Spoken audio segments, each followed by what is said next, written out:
चलो बेटा, इस सवाल को अगर आप देखें तो इस सवाल में क्या बोल रहा है, tension in the wire decreased by 19%। तो बताओ फ्रीक्वेंसी से कितना चेंज होगा। नहीं, अभी आपको नहीं बताया है। चलो फिर भी हम लोग कोशिश कर सकते हैं, कोशिश कर सकते हैं, है ना। ऑल्दो थोड़ा और टाइम के बाद आप बहुत ज्यादा अच्छे से समझते हैं, कोई बात नहीं, फिर भी कर सकते हैं। देख बेटा, वेलोसिटी इज इक्वल टू आप क्या लिख सकते हैं, वेवलेंथ इनटू फ्रीक्वेंसी लिख सकते हैं, है ना। हम लोग ये लिख सकते हैं। अच्छा, यानी फ्रीक्वेंसी एंड वेलोसिटी दोनों डायरेक्टली प्रोपोर्शनल है। और वायर के लिए टेंशन हम लोग कैसे लिख सकते हैं बेटा, तो frequency is directly proportional to velocity and velocity is directly proportional to under root of क्या, टेंशन। तो मैं लिख देता हूं पहले, velocity is equal to under root of tension upon mu. तो हम लोग यहां से क्या लिख सकते हैं कि frequency is directly proportional to under root of tension, ये लिख सकते हैं, क्योंकि यहाँ पे टेंशन इन द वायर से बोला है और यहीं से अपना सवाल आगे बनेगा। ठीक है, आओ। अब आपसे क्या बोल रहा है कि टेंशन इज डिक्रीज्ड बाय 19%, है ना। तो टेंशन T1 को अगर मैं T लेता हूं तो T2 को कितना लूंगा बेटा, बता कितना लूंगा। 0.81 T। 0.81, है ना, 19% से कम। ये बात सबको समझ में आई ना बेटा। चलो, अगर सबको समझ में आ चुकी है ये बात तो फिर कोई दिक्कत ही नहीं है, क्या ही है।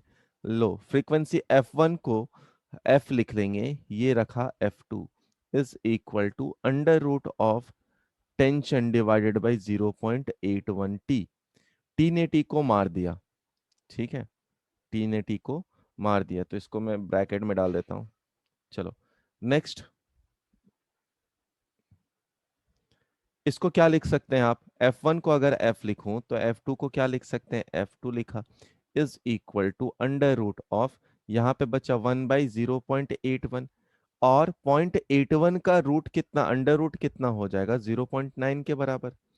ठीक है, तो 0.9 F is equal to F2, यानी F2 कितना से डिक्रीज हुआ है, या फ्रीक्वेंसी कितने से डिक्रीज हुआ है, तो आप कितना बोलोगे, कितने से डिक्रीज हुआ है, 10%। 10% से, है ना।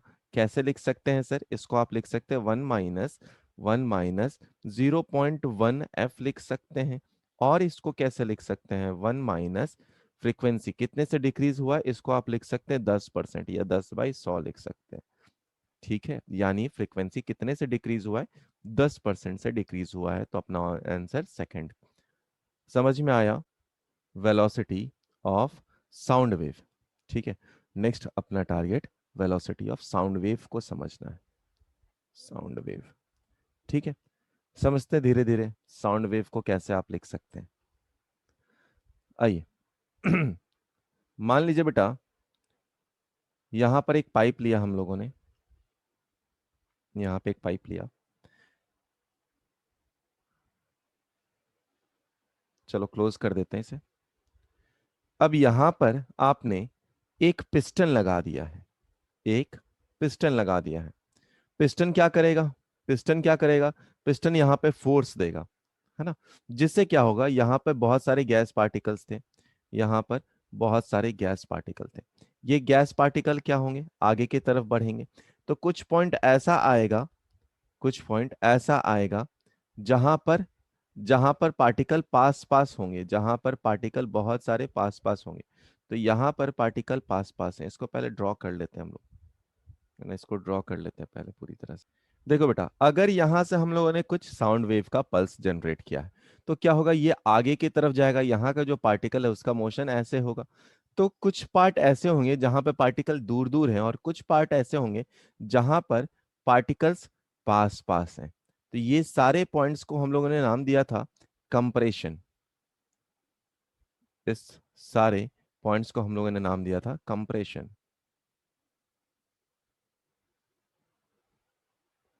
ठीक है, यहाँ पे पार्टिकल पास पास है।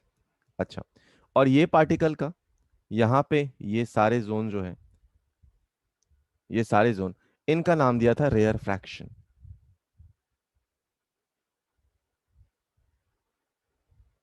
फ्रैक्शन।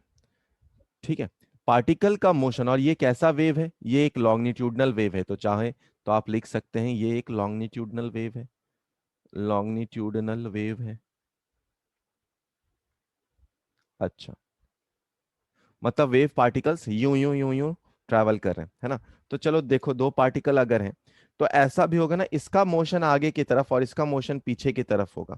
तो ऐसे सारे पार्टिकल एक साथ जहां पे रहेंगे, मतलब इसका मोशन अपने पार्टिकल अपने पाथ से आगे की तरफ है, एक का मोशन पीछे की तरफ है।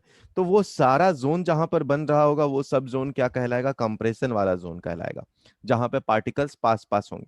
और जहां पर पार्टिकल पास पास हैं, कंप्रेशन है, वहां पर ही बाद में हम लोग देखेंगे कि यहां पर ही क्या है, प्रेशर मैक्सिमम है। तो ये प्रेशर मैक्सिमम है, बहुत ज्यादा लोग हैं तो प्रेशर मैक्सिमम वाला जोन है। और ऊपर वाला जहां पे पार्टिकल्स कम कम है या दूर दूर है ना, जहां पे पार्टिकल दूर दूर है वहां पे प्रेशर कितना है, यहाँ पर प्रेशर मिनिमम है, मिनिमम है। ठीक है, यानी कि आप एक और बात समझ सकते हैं बेटा, पार्टिकल दूर दूर है, मतलब पार्टिकल का अगर डिस्प्लेसमेंट थोड़ा और फील करो, पार्टिकल का डिस्प्लेसमेंट, पार्टिकल पार्टिकल का डिस्प्लेसमेंट, डिस्प्लेसमेंट मेंट अगर मैक्सिमम है, पार्टिकल का डिस्प्लेसमेंट अगर मैक्सिमम है, तो प्रेशर कैसा है वहां पर, प्रेशर मिनिमम है। ठीक है, और पार्टिकल का डिस्प्लेसमेंट अगर बहुत कम है, if particle displacement is less, displacement is minimum, then उस जगह पर प्रेशर कैसा है, मैक्सिमम है, प्रेशर मैक्सिमम है। तो हम लोग बाद में देखेंगे, या अभी भी चलो बोल ही लेते हैं। इसका मतलब क्या है कि प्रेशर वेव, एक प्रेशर वेव भी बस इसके बाद ही पढ़ने वाले हैं, pressure wave, wave and sound wave, sound wave, दोनों के बीच में फेज डिफरेंस कितना है, दोनों के बीच में फेज डिफरेंस कितने के बराबर है, 90 डिग्री के बराबर है। ठीक है, बाद में प्रेशर वेव पे हम लोग और चर्चा करेंगे। ठीक है, अब यहां पर ये देखा गया, ये देखा गया, कलर चेंज कर लिया जाए, थोड़ा सा कौन सा कलर ले लिया जाए, हम्म, आओ चलो, ये देखा गया कि वेलोसिटी ऑफ साउंड वेव जो है, वेलोसिटी ऑफ साउंड वेव वो डायरेक्टली प्रोपोर्शनल है, डायरेक्टली प्रोपोर्शनल है अंडर रूट ऑफ क्या क्या, जो हम लोगों ने जस्ट पहले पढ़ा था कि मॉडुलस ऑफ इलास्टिसिटी, वहां भी वो डायरेक्टली प्रोपोर्शनल था। याद करो जब हम लोग थ्रेड में पढ़ रहे थे तो वेलोसिटीज डायरेक्टली प्रोपोर्शनल था किसके, टेंशन के। टेंशन क्या था, elastic property and inertial property, है ना, इलास्टिक प्रॉपर्टी ऊपर था फिर इनर्शियल। तो यहां भी ये डायरेक्टली प्रोपोर्शनल है, डायरेक्टली प्रोपोर्शनल है। इलास्टिक मॉडुलस, ये कलर विजिबल है ना, इलास्टिक, हाँ अभी ठीक दिख रहा है मुझे, शायद आपको भी ठीक दिख रहा होगा। Elastic modulus divided by density, density को क्या कहेंगे बेटा, है ना, डेंसिटी को आप बोल सकते हैं inertial property of the medium भी बोल सकते हैं। ठीक है, या तो हम लोग डायरेक्टली लिख देते हैं डेंसिटी ऑफ मीडियम, मीडियम, यानी कि V is directly proportional to elastic modulus को हम लोग E दिखाते थे, डेंसिटी को रो दिखाते थे। अब यहां से बहुत सारी चीजें धीरे धीरे धीरे धीरे चेंज होंगी। सेम इक्वेशन को हम लोग क्या लिख सकते हैं, velocity directly proportional to bulk modulus upon density भी लिख सकते हैं, ये भी इलास्टिक प्रॉपर्टी है। V डायरेक्टली प्रोपोर्शनल टू क्या लिख सकते हैं, यंग्स मॉडुलस अपॉन डेंसिटी भी लिख सकते हैं, Young's modulus capital Y upon density भी बोल सकते हैं। हम लोग को यह भी पता है कि वेलोसिटी ऑफ साउंड किस में ज्यादा होगा, बात किए थे ना हम लोग बात किए थे, साउंड सॉलिड्स में। इज मोर इन सॉलिड, ठीक है, then liquid then gas, then liquid then gas. ठीक है, आया समझ में, पूरा कंसेप्ट एक बार रिपीट कर रहा हूं, सुन लो। देखो क्या था अपने पास, अपने को पता है, शाबाश, अपने को पता है, अरे अरे अरे अरे, हाँ अपने को पता है जो साउंड वेव होगा वो कैसे ट्रैवल करता है, वो ट्रैवल करता है कंप्रेशन एक्सपेंशन के फॉर्म में ट्रैवल करता है ना, गैस पार्टिकल्स को कंप्रेस करता है। तो जहां पर गैस पार्टिकल का कंप्रेशन ज्यादा होगा, है ना, वहां जहां पे गैस पार्टिकल का कंप्रेशन ज्यादा होगा, तो जहां पे गैस पार्टिकल का कंप्रेशन ज्यादा है वो वाला कैसा, वो मैक्सिमा वाला पॉइंट है। कौन सा मैक्सिमा, प्रेशर मैक्सिमा है वहां पे। और जहां पर गैस पार्टिकल का गैस पार्टिकल का रेयर फ्रैक्शन जोन है, जहां पर पार्टिकल आराम आराम से, वहां पर प्रेशर मिनिमम है। मतलब दोनों के बीच में जो फेज डिफरेंस है वो कितना है, 90 डिग्री का। Then velocity of the sound wave जो है अपने पास, velocity of the sound wave है वो directly proportional to under root of elastic modulus by under root of density of the medium बोल सकते हैं हम लोग। इलास्टिक मॉडुलस या elastic properties of the material को आप इलास्टिक मॉडुलस को ई से रिप्रेजेंट करते हैं, याद करो हम लोग सॉलिड में ये बात कर चुके हैं, डिवाइडेड बाय अंडर रूट में क्या, डेंसिटी। सिमिलरली इलास्टिक मॉडुलस को हटाकर आप क्या रख सकते हैं, बल्क मॉडुलस रख सकते हैं। बल्क मॉडुलस को हटाकर हम लोग यंग्स मॉडुलस रख सकते हैं, तो नया नया एक्सप्रेशन बन गया।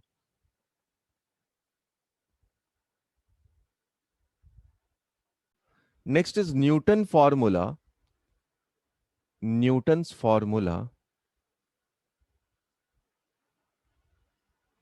मूला फॉर साउंड इन एयर।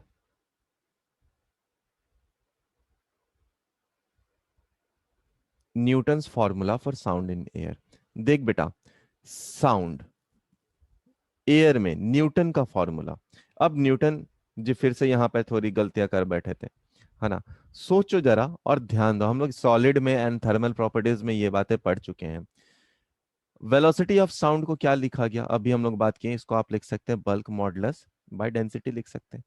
अच्छा, बहुत बढ़िया। तो उन्होंने बोला जो प्रोसेस है ना, जिसमें गैस एक जगह से दूसरी जगह जा रहा है, वो आइसोथर्मल प्रोसेस है। तो इनका कहना था कि जो प्रोसेस है वो आइसोथर्मल है, मतलब जब साउंड एक जगह से दूसरी जगह जाता है तो टेम्परेचर कांस्टेंट रहता है। तो उन्होंने ये मान लिया और यही हो गया उनका गलती। ठीक है, आओ, तो पीवी इज इक्वल टू, उन्होंने बोला कांस्टेंट, हम लोगों ने बोला बहुत अच्छी बात है, यानी delta P by P plus delta we by V is equal to zero, हम लोग बोल सकते हैं ना। यानी कि यानी कि बल्क मॉडुलस जो कि होता था minus delta P by delta we by V is equal to आप पी लिख सकते हैं। क्या ये बातें कर सकते हैं क्या हम लोग, ये समझ में या आओ। यानी कि इसका मतलब क्या है कि बल्क मॉडुलस की जगह पे मैं प्रेशर को रिप्लेस कर दूं, यानी वेलोसिटी ऑफ साउंड वेव को हम लोग क्या लिख सकते हैं, प्रेशर अपॉन डेंसिटी भी लिख सकते हैं। अब प्रेशर एटमॉस्फेरिक प्रेशर कितना है अपने पास, आप उसको 1.01 इंटू 10 का पावर 5 लिख सकते हैं, है ना। हाँ लिख ही देते हैं, क्या ही दिक्कत है, 1 एटमॉस्फेरिक प्रेशर को 10 का power 5 pascal. Density of air कितना लिख सकते हैं, ये जनरली 1.3 आसपास होता है, 1.29 या 1.3 आसपास होता है। जब आप उसको पुट करो और जरा सिंप्लीफाई करके देखो कितना आ रहा है, चलो पहले ट्राई कर ही लेते हैं।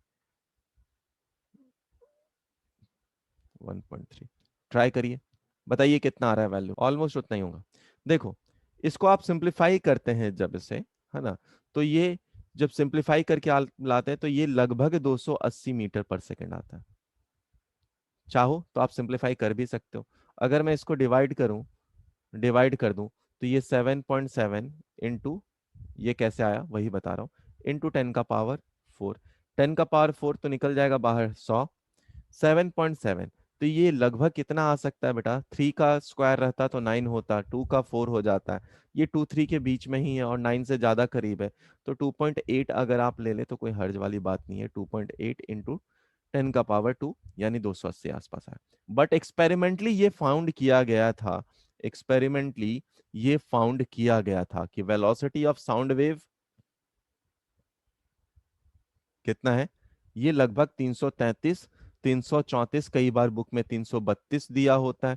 तो आप ऑन अ सेफर साइड 332 तक लिख सकते हो या 333, 332 ही लिख देता हूँ मीटर पर सेकंड। ये फाइंड कर चुका गया था। ठीक है, तो यहां पर जो वैल्यूज आई वो बिल्कुल गलत थी। ठीक है, Laplace correction, correction, Laplace correction. ठीक है, तो न्यूटन का जो रिजल्ट आ रहा था वो गलत आ रहा था, है ना, और उन्होंने जो प्रोसेस माना था वो माना था कौन सा, आइसोथर्मल। तो लैप्लास ने बोला कि ये जो प्रोसेस है, ये जो प्रोसेस है, ये आइसोथर्मल नहीं है, एडियाबेटिक प्रोसेस है, प्रोसेस है, एडियाबेटिक प्रोसेस है। यानी कि जो इक्वेशन है वो पीवी का power gamma is equal to constant है। और इसको अगर हम लोग सिंप्लीफाई करें, है ना, चलो, तो एडियाबेटिक प्रोसेस माना गया, माना गया, उन्होंने बोला कि जो प्रोसेस है वो एडियाबेटिक प्रोसेस है। मतलब क्या है कि क्यू की वैल्यू कांस्टेंट है, हीट कांस्टेंट है। अब अपने को वापस से अगर लिखना हो तो हम लोग लिख सकते हैं delta P by P plus gamma times of delta we by V is equal to zero. और इसको और सिंप्लीफाई किया जाए तो बल्क मॉडुलस आ गया कितना, वो आया डेल्टा पी माइनस के साथ divided by delta we by V is equal to gamma times P के बराबर आ गया। यानी कि जो आपका अब वेलोसिटी है, वेलोसिटी है ऑफ साउंड, वो किसके बराबर आया, वो आया gamma times P upon rho के बराबर, gamma times P upon rho के बराबर। अच्छा, गामा क्या है, ये एडियाबेटिक गैस के लिए गामा की वैल्यू अपने पास 1.4 के बराबर होती है, सॉरी, कौन सा, डायटोमिक गैसेस के लिए। ठीक है, तो एडियाबेटिक प्रोसेस लिया जाए अपने पास और उसमें गामा की वैल्यू बोला जाए तो गामा की वैल्यू डायटोमिक गैस के लिए 1.4 के बराबर होती है। अगर ट्राई एटमिक हो तो 1.3 के बराबर होती है।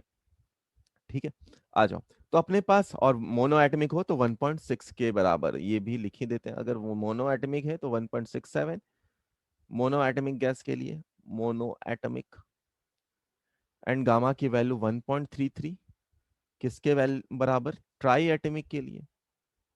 तो अगर आप इस वैल्यू को रखें और एयर में जो गामा की वैल्यू है उसकी वैल्यू कितनी है, 1.4, क्योंकि मैक्सिमम चीजें डायटमिक है,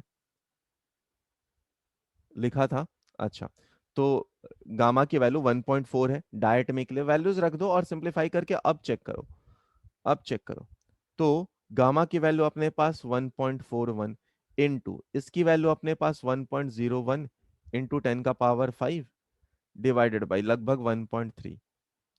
ठीक है, इसको आप सिंप्लीफाई करिए, इसको सिंप्लीफाई करिए और चेक करिए कितना आ रहा वैल्यू।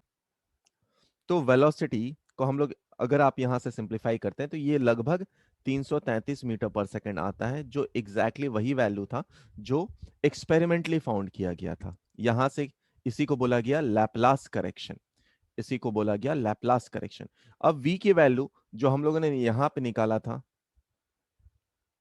उसको थोड़ा थोड़ा चेंज किया जा सकता है, थोड़ा थोड़ा चेंज किया जा सकता है। तो फिलहाल यहां तक कॉपी करें, फिर इसको चेंज करके आगे लिखते हैं। चलो, यहां तक हम लोग कॉपी कर लिए ना, आइए आगे बढ़ते हैं। अगर देख बेटा, अब थोड़ा और समझते हैं हम लोग। अपने पास PV ideal gas equation, PV is equal to NRT होता है, और एन को हम लोग small M upon capital M R T लिख सकते हैं। अब इसको और सिंप्लीफाई अगर किया जाए, इसको और सिंप्लीफाई किया जाए तो P इंटू एम को मैं क्या लिख सकता हूं, मास अपॉन वॉल्यूम, जो कि हो गया डेंसिटी आर टी। इसको और सिंप्लीफाई किया जाए तो P अपॉन डेंसिटी के जगह पे हम लोग क्या लिख सकते हैं, आर टी बाई एम लिख सकते हैं, है ना। तो ये आया, सपोज इक्वेशन नंबर 2 बोल दिया, इसको इक्वेशन नंबर 1 बोल दिया। तो V को हम लोग क्या बोल सकते हैं, V को हम लोग बोल सकते हैं this is equal to gamma R T by M के बराबर, gamma R T by M के बराबर velocity of sound in air के लिए।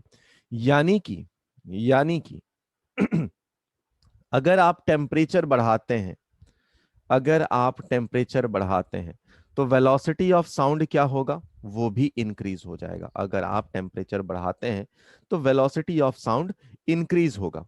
अच्छा, अब कंफ्यूजन, अगर बोला जाए ह्यूमिडिटी को बढ़ाया जाए, ह्यूमिडिटी को बढ़ाया जाए, ह्यूमिडिटी को इंक्रीज किया जाए, तो वेलोसिटी ऑफ साउंड में क्या हो, वेलोसिटी ऑफ साउंड में क्या फर्क होगा?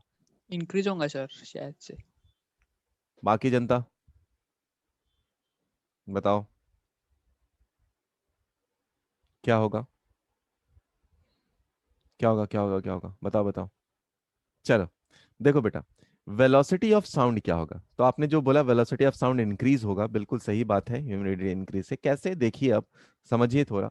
देखो, नॉर्मल जो अपना एयर पार्टिकल है वो मैक्सिमम पार्ट कंटेन करता है क्या, नाइट्रोजन, तो जिसकी अगर ड्राई एयर की मास की बात की जाए, mass of dry air, dry air, तो वो अप्रोक्सीमेटली इक्वल टू 29 होती है। अप्रोक्सीमेटली, एक्चुअली में होता है वो 28 पॉइंट समथिंग होता है, 28.97 या 98 आसपास होता है ग्राम पर मोल। जो वाटर कंटेंट है, मास ऑफ ह्यूमिडिटी ऐड हो रहा है ना, तो मास ऑफ वाटर अगर देखा जाए तो वो लगभग 18। अब दोनों को आप मिक्स करेंगे अगर, है ना, ड्रायर और ये दोनों को मिक्स करेंगे आप, तो इसकी नेट वैल्यू जो होगी वो 28.98 से ज्यादा जाएगी या कम जाएगी, एवरेज वैल्यू, हम लोग एवरेज की बात कर रहे हैं, तो एवरेज ज्यादा होगा या कम होगा, सोचो। तो जैसे आप दोनों को ऐड करेंगे तो मास ऑफ मॉइस्ट एयर अगर लिखा जाए, मॉइस्ट एयर लिखा जाए, तो ये कम होगा, किससे कम होगा, तो इस वैल्यू से तो बिल्कुल जरूर से जरूर कम होगा, 29 8 पॉइंट से लेसर देन होगा ग्राम पर मोल। ठीक है, दोनों से कम होगा। अच्छा, मतलब नेट मास की वैल्यू क्या हो रही है, डिक्रीज हो रही है। तो अगर मास डिक्रीज हो रहा है, अगर मास डिक्रीज हो रहा है तो वेलोसिटी क्या होगा, इंक्रीज करेगा। यानी आप ये भी लिख सकते हैं कि velocity of moist air is more than velocity of sound in velocity of sound in moist air is more than velocity of sound in dry air।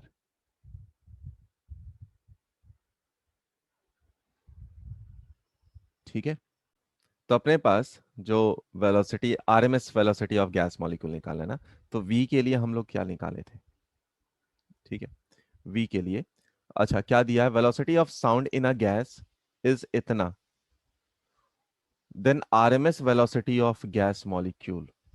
एक बेटा, हमारे पास वेलोसिटी ऑफ साउंड है अपने पास कितना, gamma R T by M. जब हम लोग केटीजी में वी आर एम एस लिखते हैं काइनेटिक थ्योरी ऑफ गैस में, तो वो आता है अंडर रूट ऑफ 3 RT/m के बराबर। वी आर एम एस की value, root mean square speed की वैल्यू अंडर रूट 3 RT/m के बराबर आता है। तो V R M S upon V, जब हम लोग लिखते हैं V R M S upon V लिखते हैं, वी आर एम एस की वैल्यू अंडर रूट 3 RT/m होती है, तो V R M S upon V, इसको जब आप सिंप्लीफाई करते हैं, है ना, तो देखिए क्या क्या कैंसल आउट हो जाएगा, उसके बाद आर एम एस लिख रहे हैं ना, तो ऊपर आ जाएगा अपने पास 3 डिवाइडेड बाई गामा की वैल्यू है 1.5 यानी 3/2। ये भाई साहब निपट गया, वी आर एम एस की वैल्यू कितनी आ गई, v इंटू रूट 2, v की वैल्यू कितनी है 600, 600 √2 इज द आंसर। सवाल अपने से बोल रहा है increase in velocity of sound for 1 degree C rise in temperature कितना होगा, अगर अगर अपने को क्या बोला है, velocity of sound at 0 degree C दिया हुआ 332 मीटर पर सेकेंड। देख बेटा, इस सवाल को अगर आप सिंप्लीफाई करें तो सबसे पहले आपको एक बात नोटिस करना चाहिए कि यहाँ पर जो एरर्स दिख रहा है या इंक्रीज डेल्टा बोल रहा है वो बहुत कम है, 1%। मतलब एक्स की वैल्यू बहुत बहुत छोटी हो या 10% से, जो परसेंटेज एरर हो अगर 10% से कम हो, तो आप एरर एनालिसिस लगा सकते हैं और दिख रहा है यहाँ पर वैल्यूज बहुत छोटी आने वाली है। तो आपको पता है v is proportional to under root of T होता है, यानी आप डेल्टा v/v को लिख सकते हैं हाफ डेल्टा t/t, ये सबसे छोटा फॉर्म है बनाने के लिए, डेल्टा v/v, डेल्टा v की वैल्यू कितनी है, डेल्टा v यही तो फाइंड करना है ना सर, v की वैल्यू कितनी है 332 is equal to half, delta t की वैल्यू कितनी है 1, और t की वैल्यू कितनी होती है 273 केल्विन के बराबर। तो डेल्टा v की वैल्यू यहां से कितनी आ गई, यहां से कितनी आ गई, सिंप्लीफाई करो इसे, तो 3 3 को काट दो में, तो 166, है ना, सही है ना, डिवाइडेड बाई 273, 166 आ जाएगा ये। तो इसको सिंप्लीफाई कर लो, यही वैल्यू अपने पास आ जाएगी। जब आप इसे सिंप्लीफाई करोगे तो इसकी वैल्यू 0.61 मीटर पर सेकंड के बराबर आ जाएगी लगभग। अगर इसको दूसरे मेथड से करो, दूसरा मेथड से करो, तो दूसरा मेथड अगर हम लोग ट्राई करें, उसको भी देख लेते हैं। तो हम लोग लिख सकते हैं क्या, v1/v2 is equal to under root of t1/t2 लिख सकते हैं, t1/t2 लिख सकते हैं। अच्छा, v1 की वैल्यू मैंने मान लो दिया ही हुआ है 273 ना, तो लिख लेता हूँ 273। अपने को v2 निकालना है, v2 निकालना है, is equal to under root of, sorry v1 की वैल्यू 332 है ना, t1 है ये, तो एक सेकंड, v1 की वैल्यू 332 है ना, 332, t1 की वैल्यू 273 है, एंड t2 की वैल्यू कितनी है, 274, क्योंकि बोल रहा है क्या 1 डिग्री से इंक्रीज हो जाएगा। तो यहां से हम लोग सिंप्लीफाई करके v2 निकाल सकते हैं, और v2 जब निकलेगा तब आपको डेल्टा v निकालना है, मतलब तब आपको v2 माइनस v1 निकालना है। तो भी आप सिंप्लीफाई करोगे तो इतना ही आंसर आएगा। ठीक है, आओ, तो हम लोग बात कर रहे sound wave as pressure wave की। थोड़ा सा आगे चलते हैं। मान लो यहां पर इस पोर्शन का कुछ एरिया है, और यहां से यहां तक कुछ डिस्टेंस हम लोग ले रहे हैं, सपोज dx डिस्टेंस ले रहे हैं, है ना, सपोज ये dx डिस्टेंस ले रहे हैं। तो इस dx डिस्टेंस का अगर एरिया a अपने को पता है, तो हम लोग यहाँ का टोटल वॉल्यूम बता सकते हैं, a इंटू डी एक्स होगा, है ना। ये पाइप या फिर पाइप ही अगर आप एज्यूम कर ले, तो इसके बीच का वॉल्यूम है, इसके बीच का वॉल्यूम है। मान लो यहां से यहां तक का थोड़ा सा और आगे बढ़ाया जाए, थोड़ा सा आगे बढ़ाया जाए, ये पोर्शन एक लेते हैं हम लोग dy, एक पोर्शन छोटा सा लेते हैं dy, ठीक है, ये पोर्शन एक dy लेते हैं। तो ये डिस्टेंस अगर आपने dy लिया, यानी dy लिया, तो छोटू सा वॉल्यूम मतलब dx में क्या चेंज हुआ, याद करो साउंड वेव को प्रोपोगेशन कैसा होता है। साउंड वेव में ये अपना वॉल्यूम है, ये वॉल्यूम क्या होता है, यहाँ के पार्टिकल आगे पीछे होते रहते हैं, आगे पीछे होते रहते हैं, ठीक है, आगे पीछे होते रहते हैं। तो किसी भी टाइम ऐसा हुआ होगा कि dv से वॉल्यूम चेंज हुआ होगा, है ना, v में dv से वॉल्यूम चेंज हुआ होगा। तो dv की वैल्यू आप कितना लिख सकते हैं, अगर स्मॉल वॉल्यूम dv लिखा जाए, तो वो कितना हो सकता है, a इंटू डी एक्स हो सकता है, सॉरी dy हो सकता है, यहाँ पे dy ले लिया, ठीक है। मतलब ये पार्टिकल का डिस्प्लेसमेंट है, ये पार्टिकल का डिस्प्लेसमेंट है। आओ थोड़ा और आगे समझते हैं हम लोग चीजों को। अगर देखा जाए तो y इज इक्वल टू, हम लोग जानते हैं y is equal to, sound wave का इक्वेशन हम लोग लिखना जानते हैं, a is equal to sine omega t minus k x लिख सकते हैं, ठीक है। और बल्क मॉडुलस को अगर याद करो, तो बल्क मॉडुलस क्या था बेटा, वो था change in pressure delta p divided by minus of d v upon या डेल्टा वी अपॉन वी के बराबर था।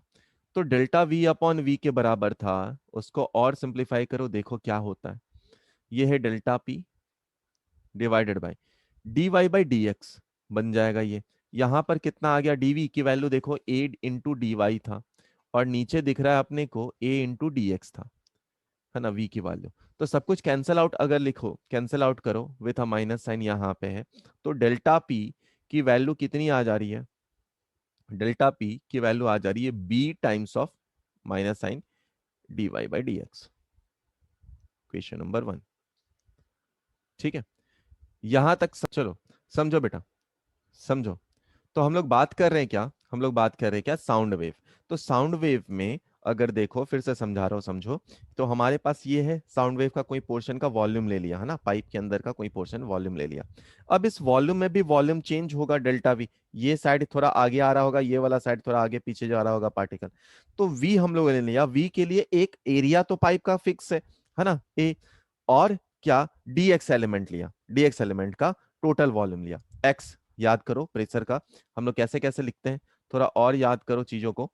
तो याद होगा बेटा, x इधर है हमारे पास साउंड वेव के लिए, और dy हम लोग ये है, ठीक है, ये कैसा था, यहाँ पे पार्टिकल का डिस्प्लेसमेंट भी एक्चुअली में देखा जाए तो पार्टिकल का डिस्प्लेसमेंट भी y इधर ही है और x डिस्प्लेसमेंट भी इधर ही है। तो थोड़ा सा इमेजिन करो इस बात को कि पार्टिकल का डिस्प्लेसमेंट लॉन्गिट्यूडनल वेव में, पार्टिकल का डिस्प्लेसमेंट ऑन वेव प्रोपगेशन दोनों एक ही डायरेक्शन में होती थी। फिर इसी पार्ट को हम लोगों ने 90 डिग्री से रोटेट कर लिया था और इसके बाद यहाँ पर बताया था। ठीक है, तो dx एलिमेंट, dx के लिए अगर देखा जाए तो इतना वॉल्यूम क्या होगा, a dx। अब dy जो चेंज हुआ होगा, पार्टिकल थोड़ा आगे की तरफ डिस्प्लेस हुआ होगा, तो dv अगर लिखा जाए, स्मॉल वॉल्यूम लिखा जाए, तो वो a इंटू dy के बराबर होगा। हम लोग साउंड वेव का इक्वेशन जानते हैं क्या है, वो y is equal to a times of sine omega t minus k x होता है। और बल्क मॉडुलस जाने, अगर बल्क मॉडुलस, तो बल्क मॉडुलस कितना होता है, bulk modulus delta p upon delta we by v with a minus sign. तो डेल्टा वी बाई वी को आप रख दिए, डेल्टा वी की वैल्यू कितनी है, ए इंटू डी वाई के बराबर है, और delta delta v is equal to a into delta y के बराबर। और v की वैल्यू अगर आप देखें तो वो a इंटू डेल्टा एक्स या फिर dx के बराबर है। रख दो, सिंप्लीफाई करो, dy बाई dx बाकी रह गया सिर्फ। तो p इज इक्वल टू क्या हो जाएगा, b into d y by dx हो जाएगा। ये इक्वेशन नंबर 1 समझ में आया। सर वो डिस्प्ले देखो बेटा, रिकॉर्डिंग भी ऑफ रह गया था। dy by d x is equal to क्या है अपने पास, dy by d x, y को डिफ्रेंशिएट कर दो। तो y को आप डिफ्रेंशिएट करेंगे तो क्या आ जाएगा अपने पास, उस चीज को देखो। जैसे ही आप y को डिफ्रेंशिएट कर रहे हैं तो अपने पास x के रिस्पेक्ट में तो कांस्टेंट क्या है, माइनस के बाहर आ जाएगा, है ना, a ऑलरेडी है और साइन का डिफरेंशिएशन cos हो गया। तो इस वैल्यू को उठाकर हम लोग y में पुट कर देंगे। तो कितना आया, डेल्टा p की वैल्यू कितनी आया, बी ए के आया, जिसको हम लोग बक बोल दिए, cos omega t minus k x. तो यही क्या है, pressure progressive wave, p is equal to p naught cos omega t minus k x. और पी नॉट क्या है, मैक्सिमम प्रेशर, जिसकी वैल्यू है बक के बराबर।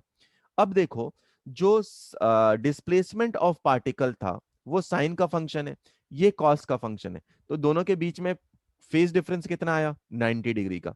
यही आज हम लोग सुबह का जो स्टार्टिंग क्लास था उसमें भी हम लोग यही बात किए कि डिस्प्लेसमेंट ऑफ पार्टिकल पे अगर बात करें, डिस्प्लेसमेंट ऑफ पार्टिकल, जहां पे पार्टिकल का याद करो, पार्टिकल का एक्सपेंशन था या पार्टिकल बहुत आराम से था। फिर दूसरा हम लोग पार्टिकल का रेयर फ्रैक्शन वाले जोन पे बात किए थे। तो वहीं पे हम लोगों ने लिखा था कि जहां पे पार्टिकल का डिस्प्लेसमेंट अपने अपने मीन पोजीशन से कितना है, मैक्सिमम हो रहा है या मिनिमम हो रहा है। उसके बाद हम लोगों ने पढ़ा था जहां पर कंप्रेशन है, तो कंप्रेशन पे क्या था, ज्यादा पार्टिकल पास पास थे। पार्टिकल पास पास थे मतलब क्या, वहां का प्रेशर कैसा था, मैक्सिमम था। और जहां पर रेयर फ्रैक्शन जोन था, जहां पे पार्टिकल बहुत आराम से थे, वहां पे एक पार्टिकल दूसरे पार्टिकल के बीच में काफी सारा डिस्टेंस था, तो वहां पर प्रेशर कैसा था, मिनिमम था। ठीक है, तो वो क्या कब हुआ था, 90 डिग्री का फेज डिफरेंस हुआ था। और वही बात को मैथमेटिकली यहाँ पे देखा कि पार्टिकल का डिस्प्लेसमेंट एंड प्रेशर दोनों के बीच में जो फेज डिफरेंस है वो है 90 डिग्री का। Next is relation between next is relation between relation between intensity